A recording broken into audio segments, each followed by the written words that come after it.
Welcome, friends, to the Someone Gets Me podcast. I am your host, Dianne Allen, and I am so delighted that you're here.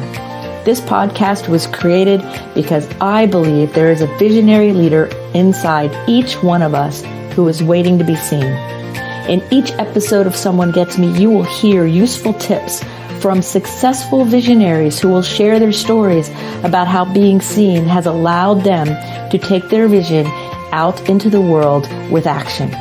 The effects of sound healing on those of us who are intensely sensitive. Welcome, everybody. It's Dianne here with a really, really good friend of mine, Rosie Warburton. She is a sound healer and has been a sound healer for, over 20, 30 years, something like that, a long time, but she'll tell you about it.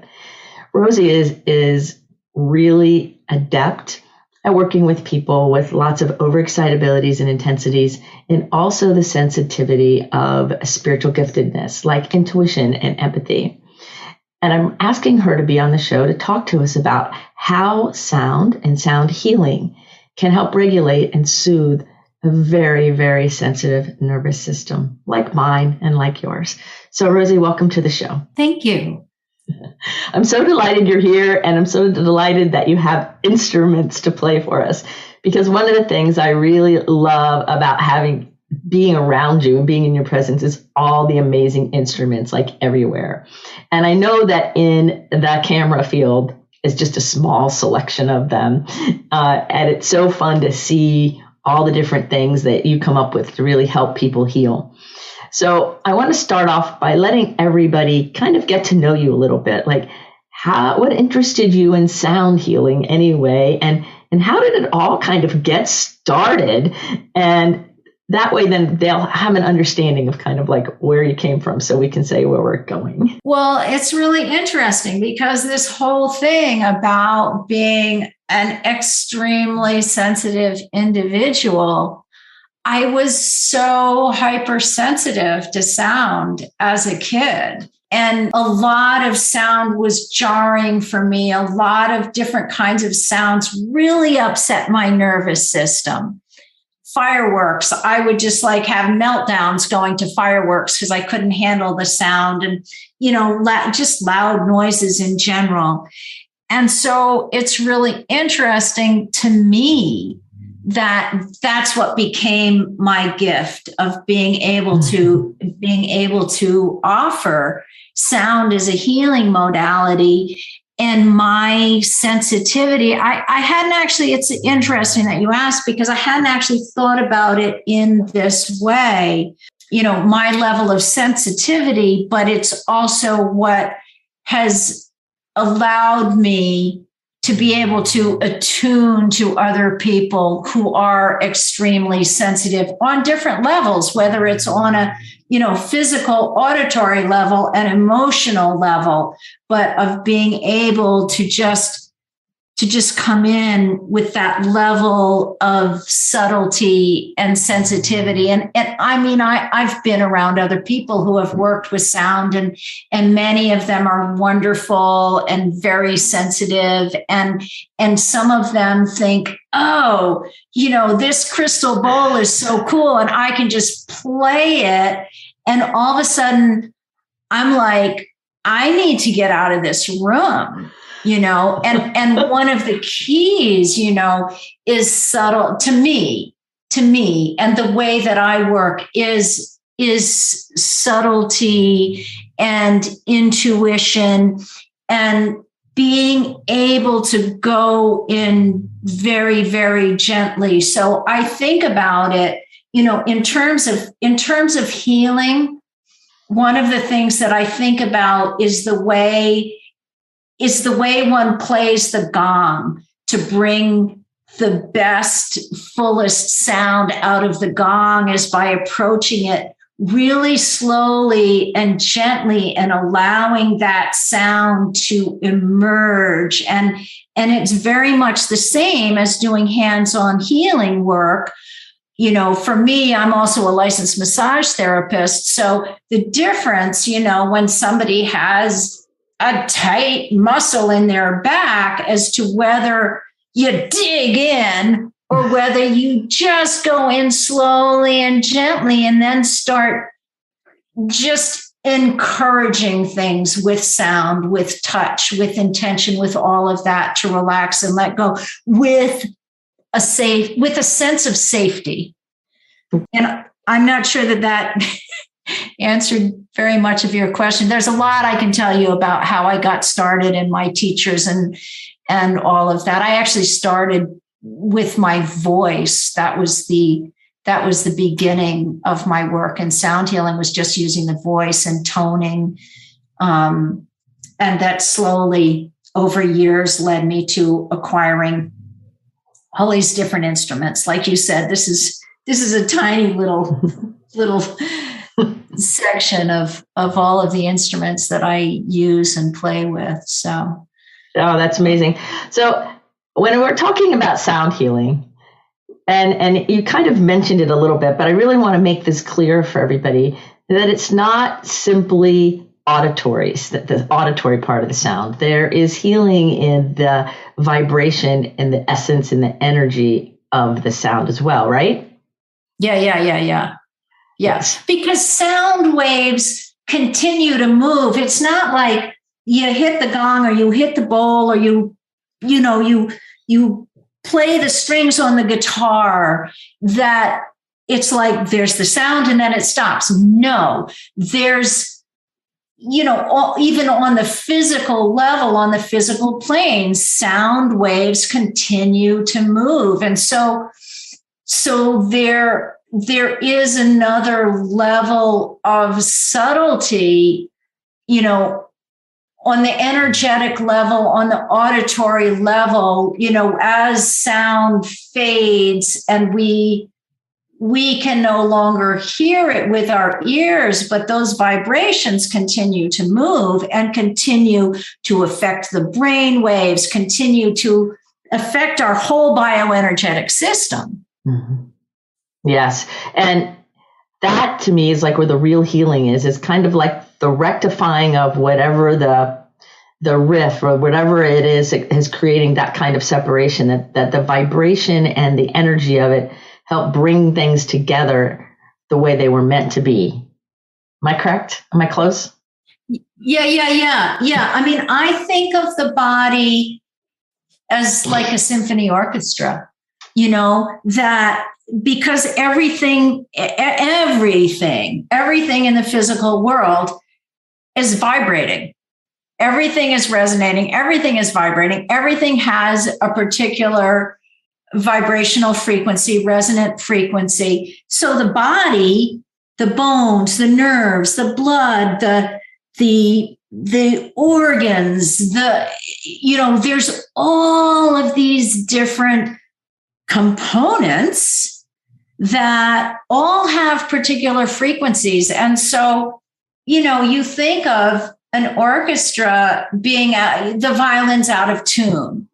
Well, the violin's out of tune, everything. I mean, obviously in an orchestra, by the time they all get to playing together, that violin better be in tune. That's another thing. But when an instrument is out of tune in a collection of instruments, nothing is right. And everything gets sort of thrown out of whack. And it's just how it is with the body. So if you can fine tune those different areas, then everything harmonizes.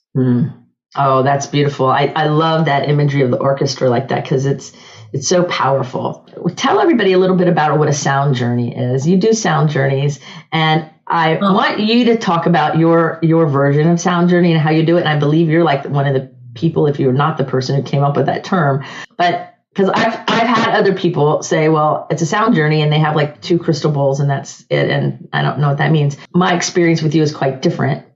And so explain to everybody, like if they're going to look into a sound journey, say, or a sound experience, what is it? And how do you determine if it's something that resonates with you? I guess obviously experience it and how you feel it. But what happens? What do you do in a sound journey? I know that it's magical. I love doing them with you, but explain to everybody what that is. Well, I'll explain to you how I came up with that term, because I think that kind of says a lot. I was doing a workshop, I don't know, years ago, 20 some years ago. I was doing a workshop up in Canada, and I was introducing people. It was an introduction to sound healing, introducing different sound healing modalities. Mm-hmm. And at that time, this was like in the late 90s, I guess. And at that time, my only experience of a quote unquote sound, what could be called a sound journey, was a gong bath. I had been to a sound healing conference a couple of years earlier, and this wonderful gong master, and probably some people would know of him through the Kundalini yoga community, Don Conroe, did a gong bath. And so we had these huge gongs, and it was in a really big room, and they were set up around the room. And it was this amazing, amazing experience. Well, a few years later, I'm up in Canada and I'm teaching a sound healing workshop. And I didn't have nearly the number of instruments that I have now. I mean, you can see maybe 3 or 4. Not sure quite what 1, 2, 3, 4, 5. So you can maybe see all 5 crystal bowls in here. But, that's 5 out of, 15. And I've got a few Tibetan singing bowls out of, my own collection of like 25 singing bowls, more gongs, etc. At the time, I had one of this, one of that. I had a little gong. I had 1 crystal bowl. I had a couple of flutes. I had a rattle. I think I had a drum. But anyway, we had been doing an exercise where we would have one person lay down in the center of the group, and everybody would pick an instrument or use their voice, and we would play for that one person. So we would give each person got a little group healing. And at the end of it, we were done, and they said, now we have to do you. And so I lay down on the floor, and I'm lying there, and they're bathing me in this sound. And all of a sudden I sat up. I was like, I've got an idea. I'm going to do a workshop called sound bathing. And nobody was using the term sound bath that I'm aware of. I certainly hadn't heard it. And I began developing this modality of a sound bath, which was just an immersion in different instruments, that we could call them, sacred sound healing instruments. And I think when you term that, it's not, a crystal bowl is sacred. It's all about the intention, of course. It's not that one instrument is sacred and one instrument isn't. It's the intention of healing around it. And so I started doing these, and I was sort of calling them sound healing meditations. And then I started doing them somewhere on a regular basis. And people were coming, and they were having these experiences where they would sit up and they go, I was just in the mountains in Peru, and I was flying on the back of a condor. They tell me these amazing experiences that I was, I don't know, whatever. There's so many wild experiences that people told me that they had. And I was like, this isn't a meditation. This is a journey. Mm-hmm. And then somebody else would sit up and go, I had this pain in my shoulder, and now it's gone. I haven't been able to lift my arm over my head for 3 months. And I'm like, and they're having healings. This was not, I just wanted to introduce people to different forms of sound. And really my intention around it was because nobody knew what sound healing was. So to be able to do private sessions, I had to find a way to just kind of introduce people. And that was what it was really about, was an introduction so that, maybe some people would want to come and have private sound healing sessions. But they took a life of their own. It became its own modality.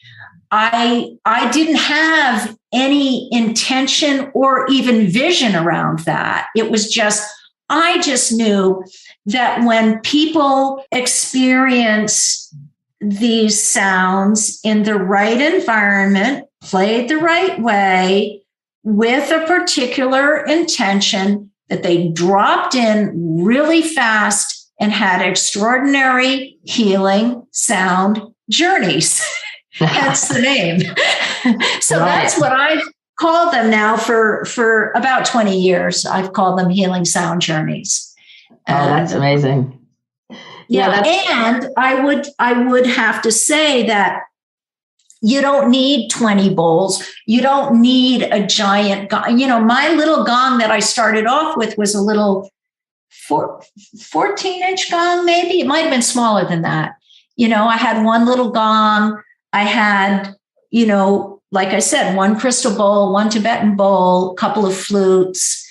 And any one of these instruments can take you somewhere, depending on how it's played. And depending also, some people cannot stand the crystal bowls. Some people, and it's not just the way that they're played. It's something about the frequency. One of my sisters cannot stand the sound of the violin. Like there's something about it that's so abrasive to her. So as far as choosing, what would work, there's so much about what you resonate with. And one of the things that I tell people in the beginning of a sound journey, is if something comes up that makes you feel uncomfortable, see what happens when you breathe into that. Mm-hmm. And I have had people tell me extraordinary healing experiences that they had from just doing that they might have moved through a traumatic memory or just some really uncomfortable emotional stuff came up for them. And then they said, I did what you said and I just breathed into it because that's the key, right? We have resistance to something, what they say, what you resist persists, right? So what happens if you just drop into that feeling and go, ooh, what's this coming from? Why is it making me so uncomfortable? And can I just breathe into it and move through it? And I've had people tell me that one of the instruments that I was playing was disturbing for them in whatever way. Sometimes rattles can feel abrasive to people. What's the word I'm looking for? It stirs up the nervous system, like almost peripherally. And that can be disconcerting to people. And then I've had them tell me, and all of a sudden, I didn't hear it anymore, and I wasn't aware of it until you picked up the next instrument. Mm-hmm. Right. I've had that experience. And I remember when it was, a very long, probably not a whole year, maybe it was 6 or 8 months, where I would come to your sound healing place in Sarasota or in St. Pete when we were back in Florida, because neither of us are in Florida now. We're both in North Carolina. Every Monday night, it was sound journey night. And it was the most profound experience every Monday night. And some Mondays, I wouldn't sleep the whole night. And I realized later I was getting all of these spiritual downloads. All my intuition was really opening up and catching on. And so it was not only the profound experience during the sound journey, which was always amazing, but I also had a complete opening like every night. So I started to learn after I think the third or fourth week going, okay, Monday nights, we're not going to sleep very much. So just don't try to, don't go there and just be in the flow of what would happen. And I started really appreciating the depth of the healing, but more than that, the depth of the awakening and the depth of the transformation. And so it's not just about healing in that I'm sick, I need healed. It also has to do with raising vibration and consciousness and awakening our inner gifts and our who we are that's meant to show up in the world. It gives us permission to let that emerge. So it's a very deep experience. So what I'm thinking is, if you wouldn't mind playing a few of the instruments for us and just give us a little mini couple minute taste of what it would sound like to be in your presence if we were going to have the beginning of a sound journey or a sound experience. And just let everybody hear it for, just a couple minutes. You don't mind, do you? No.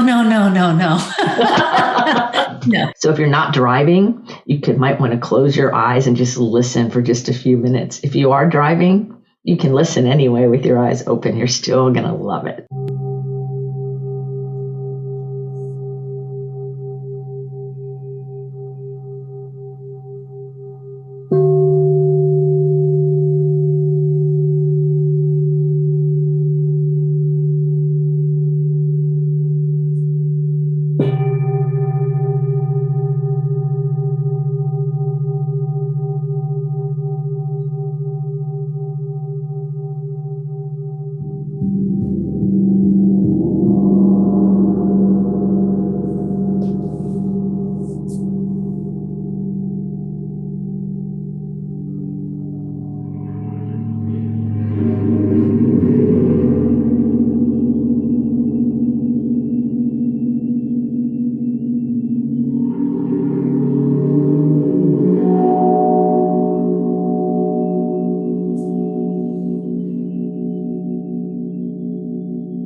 Oh, how beautiful. I could feel the reverberations just going all the way through my being. And I was imagining myself in the sound healing room. Oh, talk about safety and beauty and just immersion. I love it. Thank you so much for that little taste. It's almost like a tease, it's like, I want more. So anyway, I have some other questions for you though. One of the questions is, I have a lot of people who follow this show and they're very science oriented and they're very linear, even though they have high intuition and they're very sensitive people. They don't necessarily see it as a gift. They see themselves more linear. And how could sound healing or a sound journey or a sound experience, which call it a sound experience because you do so many different things. How could a sound experience support somebody who has an intellectual overexcitability, so they're thinking a lot, or maybe they have a physical overexcitability, so they're moving a lot? And how can sound support somebody who's just living in that higher energy of movement a lot in order to be happier, live healthier, or just have a better life? How does sound work for that? So there's really, really simple sound tools that have very particular effects on the physiology and on the brain, on the central nervous system, on the lowering cortisol levels, releasing endorphins, all of that kind of stuff. The Himalayan singing bowls, I don't know. Let's see whether you can hear this one.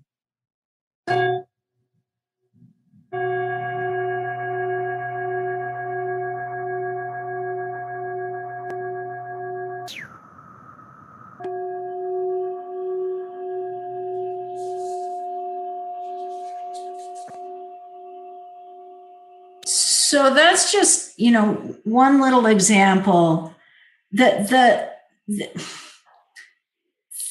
Himalayan bowls in particular have more than one tone. They're creating more than one tone at a time. You're getting a fundamental tone. You're sometimes getting a lower undertone. You're getting a higher overtone or harmonic. And those tones are in the music world what they call cycle of fifths. They're 5 notes apart. This is just one little thing that happens, is that when you hear that interval, it balances the right and left hemispheres of the brain. We tend to be, at any given time of day, either right brain dominant or left brain dominant. It has all to do with the circadian rhythms. There's an entire yoga specifically about that. And when the right and left hemispheres are balanced, that sets up an environment that is most conducive to deep meditation. It's just a thing. Mm-hmm. A neuroscientist could probably tell you more about how or why that happens. I just know that happens. So again, you're lowering cortisol levels, you're balancing serotonin and melatonin. There are other instruments that very specifically, tuning forks that are tuned to very specific frequencies. I have a set of tuning forks called brain tuners.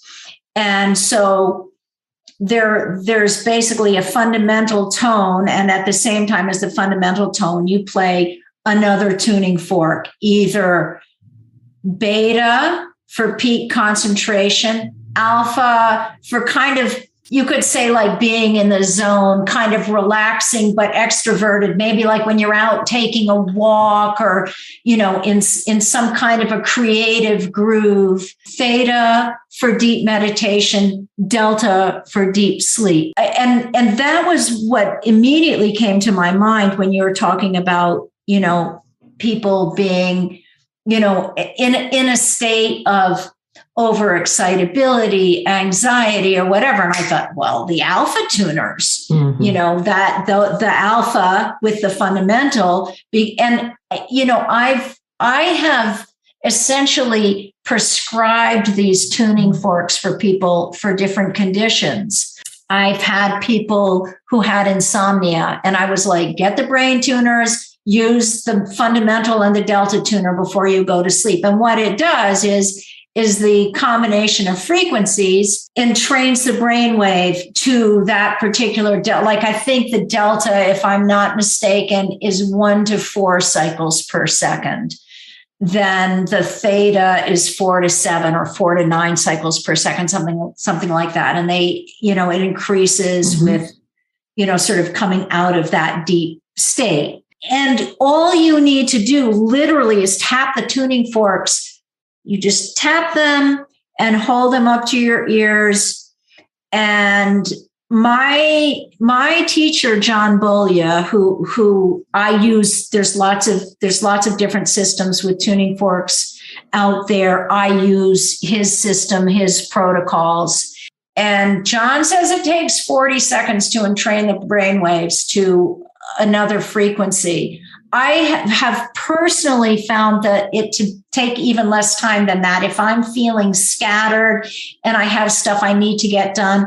In fact, I did it when I was setting up in here mm-hmm. today. I was like, I need to use the beta tuners mm-hmm. because I wanted to go over and stir my soup. And I was like, no, you've got to get in here and get this, So I just did the beta tuners for like 20 seconds. And I was like, okay, I'm good. I'm focused. Boom. And so there are very, very simple tools that are extremely effective.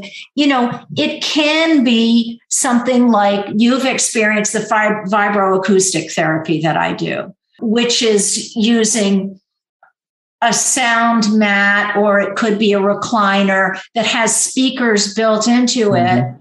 and you play music through it, the receiver essentially is feeling the vibrations of the music through your whole body. It sets you up in a place of deep relaxation within 5 minutes. I've seen people drop in really fast, depending on what's going on with somebody. There may be music that you're using for grounding. It may be that somebody has a lot of physical pain, so you want something that's more ambient that will take them out of their body. I've been doing vibroacoustic therapy for over 25 years and have used it for people for all kinds of conditions, for anxiety, for depression, for tinnitus, for physical pain, lymphatic drainage, because you have this subtle vibration that's moving through the body, and it's wonderful for lymphatic drainage, for all kinds of stuff. I have used it and seen tremendous results with that therapy in particular. So. Oh, yes. I can attest to the vibroacoustic sound table. I love it. I've even had 2 experiences where I came and did 3 days in a row of a session every day. And it was transformative. And they were also totally different. It's like you think, okay, well, I'm in the same room on the same bed, but it's totally different. Where I am, the experience, the music you play, the aromatherapy you use, all of the different pieces of it all add to just a really amazing experience. So I don't think any words really do it justice. It's the way I see it. Anyway, so Rosie, what do you do for fun? Play music. What else do I do? Play music, color. I mean, I'm always walking through this space and I don't know, picking up my guitar or playing the gongs. Or I'm always exploring with sound. I had a friend here visiting a few days ago, and he was cracking up because I was cooking. I think I was cooking Thanksgiving dinner, and so I had all these bowls out, like my stainless steel bowls, and all of a sudden I'm like, "Wait, listen to this bowl!" And I'm like tapping it with a wooden spoon. I'm like, "Oh my God!" I love being outside. I love being with people. I love life. There's so much that I think that I do for fun. I watch movies. And I think that knowing you as long as I have, I think just life in general is fun. I think you're going to find fun no matter what you're doing. Yeah, pretty much. Oh, that's wonderful. So share with everybody a little bit about, because you're still human and stress still happens in your life and things happen, right? And sometimes people will say, yeah, but you guys have been doing it forever. And so you just never have a hard time. And so has there ever been a time where like either somebody didn't understand you or it was like really hard? And give people a couple tips of if they're going through a really hard time, like what are some tangible things somebody can do to help ease them through something that might be difficult?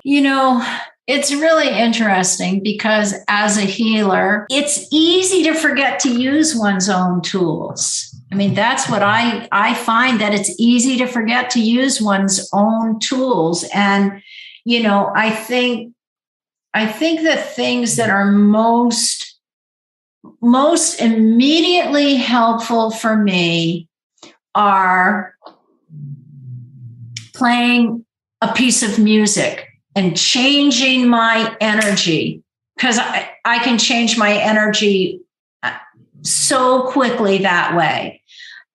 Do I remember to do it when I'm walking around in a funk? Not necessarily. And then I have to stop and go, Rosie, you got this. Like, you know what to do. What would you tell somebody else to do? Mm-hmm. Put on a piece of music that inspires you. Go take a walk outside. Read something inspirational. Just think about what it is that you have access to that can change your state. And I think the real issue for me, I know that the real issue for me is stopping and remembering to take the first step and like cutting off that tape loop before it's just, I'm spinning around with it. Yeah, that's really good. I really love that, because I always teach people a very similar thing, like just stop. Everybody like in here, stop, and let's just breathe for a minute. And then use what we already know or be open to a suggestion. But the stopping and taking a breath and just exhaling for a minute, or maybe 2 or 3 breaths to stop that loop, is life-changing. And sometimes the most simple things elude us when we're in a funk. And sometimes the most simple things elude us when we're kind of just going through the day, like we forget. And so that's a really powerful reminder. I appreciate that very much. So what's the most memorable food you've ever eaten? The most memorable food I've ever eaten. What immediately comes to my mind is a few years ago, my sister and I were in Napa Valley, and we went to some restaurant. I can't remember the name of the town that we were in, but it was some famous seafood restaurant we went to.